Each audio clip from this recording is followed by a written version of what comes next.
namanya, perdebatan atau tidak gitu, atau hanya diterima saja. Misalnya kritik tadi yang disebutkan, Siti Aisyah mengkritik hadis, kemudian apakah itu nanti ada perdebatan atau tidak pada zaman itu? Terima kasih, Pak. Ya, terima kasih ya. Ustadz Nuni, Ustadz Alpi ya nanti, Ustazah Alpi nanti tolong dijawab. Untuk sebentar gitu ya, keterlibatan Aisyah di dalam meriwayatkan hadis itu kan paling banyak gitu ya. Nah, di sini bisa jadi karena Aisyah itu terlibat dalam dunia politik juga gitu ya. Misalnya dia dalam perang Jamal membuat beberapa para ulama itu mempertanyakan tentang objektivitasnya. Yang kedua dari sisi hafalan. Nah, ada beberapa ulama mempertanyakan kemampuan hafalan Aisyah. Ya, kenapa? Karena dia itu meriwayatkan hadis dari ingatannya gitu ya. Menurut kita, menurut para ahli-ahli hadis gitu ya. Walau alam kalau kita ini yang penting.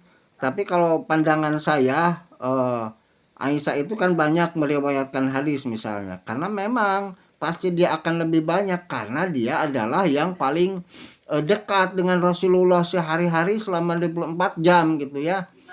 Pasti apapun yang dilakukan oleh Rasulullah dia mengetahui. Jadi pantas dia adalah satu paling banyak meriwayatkan, dan yang kedua, nah dia yang paling dekat, yang ketiga lebih soheh. Kalau wanita itu tidak terlalu banyak kesana kemarin, walaupun menurut para ahli itu dipertanyakan tentang objektivitasnya, wallahu a'lam.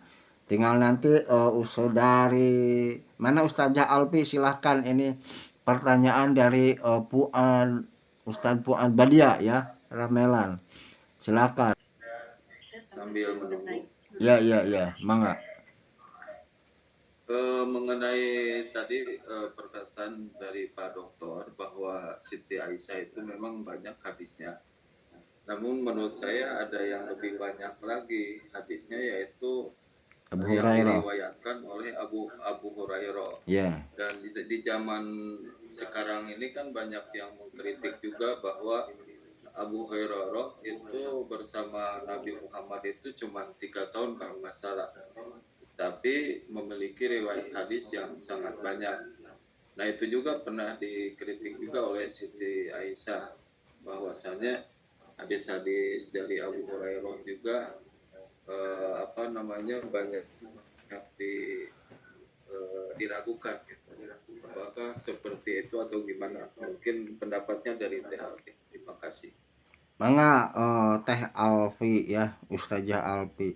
Emang yang terbanyak itu kan Abu Hurairah. Yang kedua, kalau di ranking kan itu Aisyah gitu ya. Abu Hurairah itu saking banyak ya. Maka para ahli hadis itu mempertanyakan, gaul dengan Nabi tidak terlalu lama, hadisnya paling banyak kan begitu ya. Nah, maka dipertanyakan oleh para ahli-ahli hadis berikutnya. Kalau pada masa lalu itu tidak terlalu mempertanyakan kepada Abu Hurairah, ya kan, tetapi berikutnya orang itu sudah mulai mempertanyakan para ahli hadis itu. Silakan Ustazah Alfi.